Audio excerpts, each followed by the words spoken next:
সূরাতুল জিন। ছোটবেলা মনে করতাম এই সূরা পড়লে জিন আসে, পইরা শেষ করতাম মাগার জিন খুঁজে পাইতাম না। আহা, না, সূরাতুল জিন পড়লে জিন আসে না, এটা ভুয়া কথা। বিশ্বনবীর হাতে শুধু সাহাবীরাই বায়াত হয় নাই, বিশ্বনবীর হাতে জিনেরাও হাতে হাত রেখে বায়াত হয়েছে। সুবহানাল্লাহ পড়েন। বিশ্বনবী তায়েফের ময়দানে দাওয়াত দিতে গেলেন, তায়েফের ছেলেরা বিশ্বনবীকে আঘাত করে জর্জরিত করলো, নবীর মনটা বড্ড খারাপ। আল্লাহ বললেন, নবী মানুষের কাছ থেকে প্রত্যাখ্যাত হয়েছেন, আমার আরেকটা গ্রুপ আছে, ওইটা হচ্ছে জিনদের গ্রুপ, ওই জিনদের একটা গ্রুপ আপনার হাতে হাত রেখে বায়াত হয়ে যাবে। সুবহানাল্লাহ। তার মানে মানুষের নামেও সূরা। কি সুন্দর চ্যাপ্টার। সূরাকে ইংরেজিতে বলে চ্যাপ্টার। আমি মাঝে মাঝে চ্যাপ্টার বলে ফেলবো তো, যেন আপনারা বুঝেন সূরাকে ইংরেজিতে কি বলে। তাহলে বলেন তো কোরআনে কয়টা চ্যাপ্টার আছে? কথা বলেন। মাশাআল্লাহ, অনেক কিছু জানে দেখি। 11 বসাই দিলে তাফসীর করতে পারবে। কি সুন্দর আমাদের দেশ। শীতকালে এত ওয়াজ শুনছি, হ্যাঁ, এত ওয়াজ মানুষরা শুনে, এক একজন এক একটা মুফাসসিরে কোরআন। আলহামদুলিল্লাহ কইবেন না? পৃথিবীর কোন দেশে এত মুফাসসিরে কোরআন নাই, আল্লাহর কসম।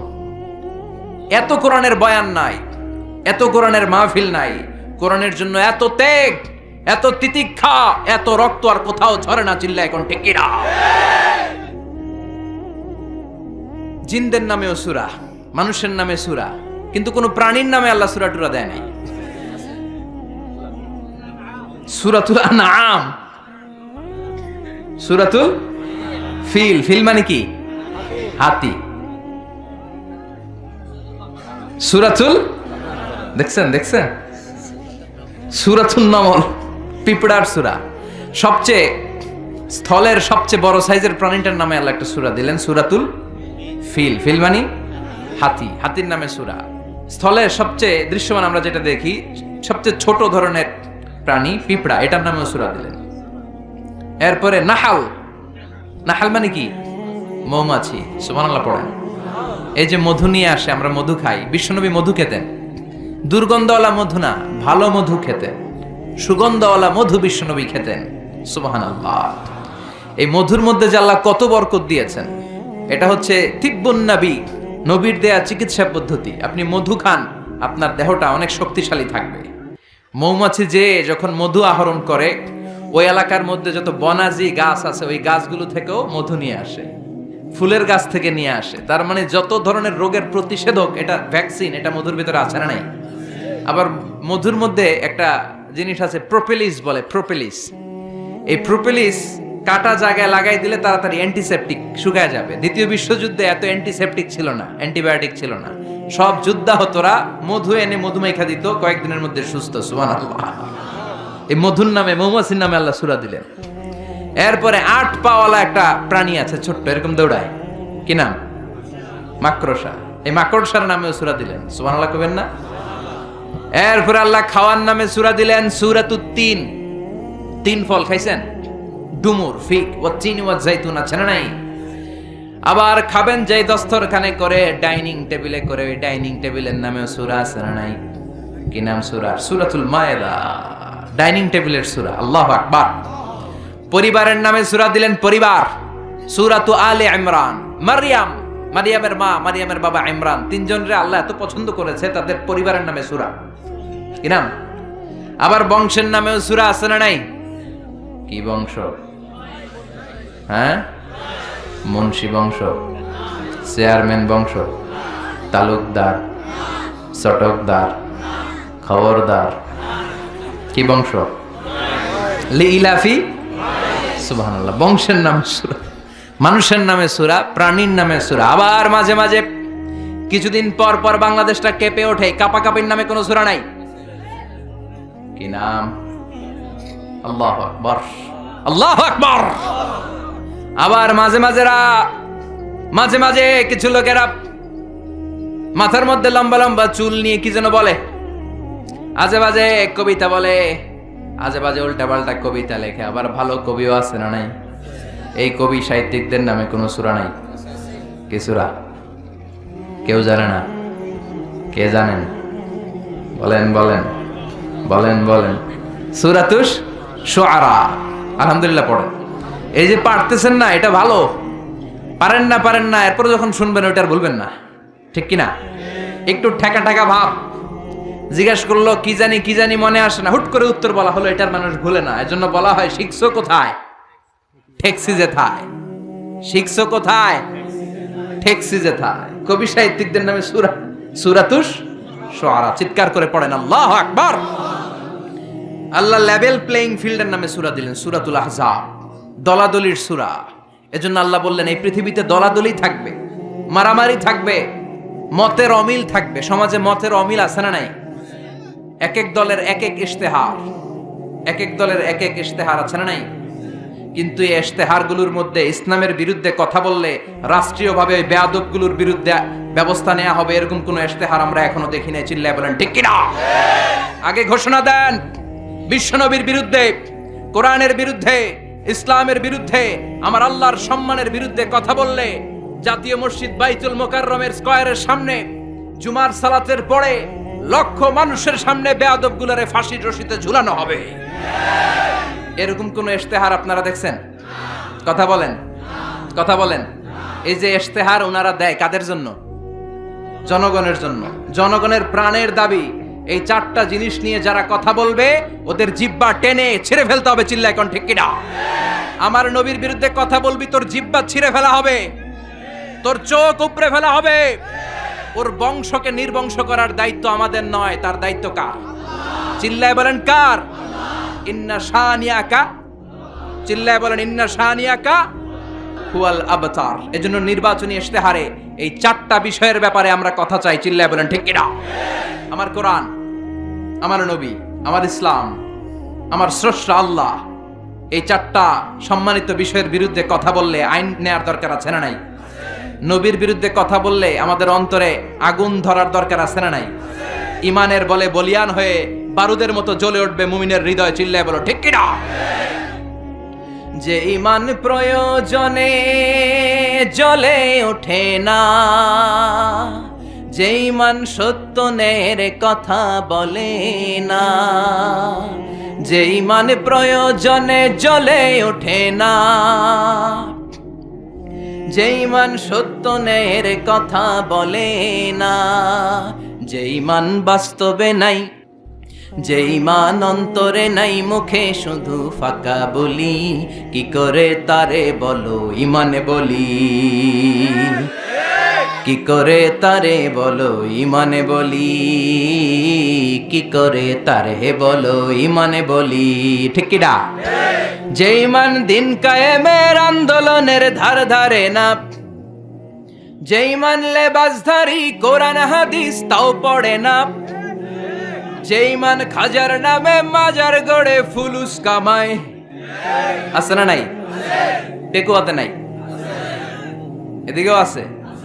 যে ইমান খাজার নামে মাজার গড়ে ফুলুস কামায়, যে ইমান শিরকিয়াতের আমল করে ভীত না হয়, যে ইমান বাস্তবে নাই, যে ইমান অন্তরে নাই, মুখে শুধু কথার কলি, কি করে তারে বলো ইমানে বলি, কি করে তারে বলো ইমানে বলি, কি করে তারে বলো ইমানে বলি। চিল্লায় বলেন ঠিক কিনা? এই জন্য নির্বাচনী ইশতেহারে এই কথাগুলো আসার দরকার আছে না নাই? কিন্তু ওনারা এড়িয়ে যায়, ওনারা এড়িয়ে যায়। আমরা চাই আমার কোরআনের বিরুদ্ধে, ইসলামের বিরুদ্ধে, নবীর বিরুদ্ধে যদি কেউ কথা বলে তাদের সাথে আমাদের কোনো আপোষ। চিল্লায় বলেন আপোষ। সূরাতুল আহজাব, লেভেল প্লেইং ফিল্ড, দলাদলির সূরা।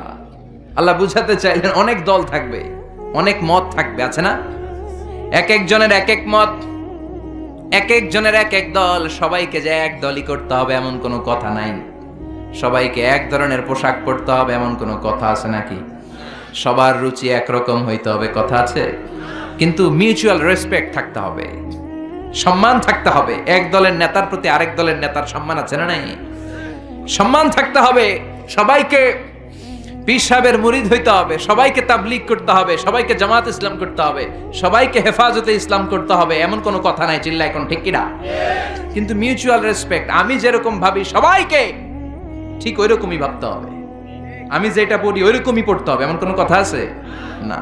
এই জন্যই আল্লাহ লেভেল প্লেইং ফিল্ড তৈরি করার জন্য সূরাতুল আহজাব দিলেন। অনেক দল থাকবে, অনেক মত থাকবে, কিন্তু মিউচুয়াল রেসপেক্ট লাগবে, পারস্পরিক সম্মান আর ভালোবাসা। আছে বাংলাদেশে? পার্লামেন্টে আছে, রাজনীতিতে আছে, দেশের নেতা খাতাদের মধ্যে আছে, কিন্তু এটা থাকার দরকার আছে না নাই? কথা বলেন। সরকারি দল বিরোধী দলের প্রতি একটা শ্রদ্ধা থাকার দরকার আছে না নাই? বিরোধী দলের নেতা নেত্রীরাও আবার সরকারি দলের প্রতি একটা শ্রদ্ধার দরকার আছে না নাই? আবার যারা তাবলীগ করে তারা চরমনায়ের মুরিদদের প্রতি একটা শ্রদ্ধার দরকার আছে না নাই?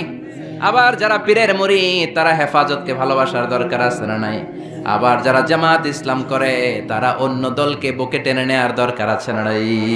এটাই তো ইসলাম, এটাই ইসলাম। ইসলাম আমাদেরকে এটাই শিখিয়েছে। সূরাতুল আহজাব, লেভেল প্লেইং ফিল্ড। অনেক দল থাকবে, অনেক মত থাকবে, সবাই একটা দল হবে, একটা মত হবে, এটা কোশ্চিনকালেও সম্ভব না। চিল্লা এখন ঠিক কিনা? এজন্য আল্লাহ বললেন অনেক দল আছে, অনেক মত আছে, সব মত একসাথে হয় না। এক এক দলের এক এক ফেস্টুন, এক এক দলের এক এক ব্যানার, এক এক দলের এক এক ধরনের মার্কা আছে না নাই? কারো মার্কা হচ্ছে লাঙ্গল, কারো মার্কা হলো আপেল, আছে না নাই? আবার কারো মার্কা হচ্ছে নৌকা, আবার কারো মার্কা হচ্ছে ধানের শীষ, আবার ডাব মার্কাও দেখলাম, আছে না নাই? কথা কন। আর কি মার্কা আছে কোন তো? আবার হাত পাখা আছে না নাই? আলহামদুলিল্লাহ। গরমকাল হলে বেশি ভালো হইতো, শীতকালে জমতাছে না। আলহামদুলিল্লাহ। আর কি আছে? হাতুড়ি মার্কা। খাইছে খাইছে, হাতুড়ি হাতুড়ি। আর কি আছে? হ্যাঁ, সিংহ, সাইকেল, আর ঝাড়ু। আর দরকার নাই। আল্লাহ বললেন লেভেল প্লেইং ফিল্ড। সূরাতুল আহজাব। অনেক দল থাকবে, অনেক মত থাকবে। ওই যে আপেল নিয়ে আসছে একজন, বাঁশখালীর আপেল। আচ্ছা ঠিক আছে, এখন পকেটে, অনেকের পকেটে ছোট্ট নৌকা পাবেন, অনেকের পকেটে আবার ওই ধানের গোছা পাওয়া যায়, আবার ওই চাচার পকেটে আপেল। হ্যাঁ, ডাব লয়ে ঘুরেন না, আবার ডাব ডাব ঝাড়ু এগুলো লয়ে ঘুরেন না। লেভেল প্লেইং ফিল্ড, সূরাতুল আহজাব। মাঝে মাঝে একটু মজা করতে হয়, ঠিক কিনা? বিশ্বনবীও করতেন। বিশ্বনবী এক কালো নারীকে দেখে বললেন লা ইয়াদখুলনাল জান্নাতা সাওদা ওয়ালা সাফরা। কি নবী ছিলেন আমার! Sense of humour, sense of humour, sense of fun, sense of kidding. কি সুন্দর দুষ্টামি করতেন। বিশ্বনবী এক কালো মহিলাকে দেখে বললেন কোন কালো নারী তো জান্নাতে যাবে না। মহিলা কান্না শুরু করে দিল, বলল নবী এটা কোনো কথা হইল নাকি? জান্নাতে যাবো না কেন? কালা কি আমি হইছি নাকি? কালা আমারে বানাইছে কে? আবার ধলা আমনেরে বানাইছে কে? তিনি বানিয়েছে, তো আমার দোষ কি? ওই মহিলা কান্না শুরু করে দিয়েছেন, নবী আপনি বলেছেন 4টা কাজ করলে জান্নাতের 8টা দরজা খোলা সব নারীদের জন্য। 1 হলো যে নারীরা নামাজ পড়বে, 2 হলো রোজা রাখবে, 3 হলো স্বামীর কথা শুনবে, 4 হলো পরকিয়া না করে সতীত্বের হেফাজত করবে। 4টা কাজ করলে জান্নাতের 8টা দরজা খুলে দিবে কে? ও নবী আমি তো 4টাই করি, কেন জান্নাতে যাব না আপনি বলেন? বেজায় কান্না, কান্না করতে করতে মহিলা অস্থির। বিশ্ব নেই বললেন থামো, আরে এত কেঁদো না, কেঁদো না, আমি তো মজা করছি। কি করছি? I am just kidding you. আমি মজা করেছি, আমি ফান করেছি, আমি তো রসিকতা করে বলেছি তুমি যখন জান্নাতে যাবা তখন এরকম কুচকুচে কালো থাকবা না, তোমাকে পূর্ণিমার চাঁদের মতো সুন্দরী বানায় দিবে কে?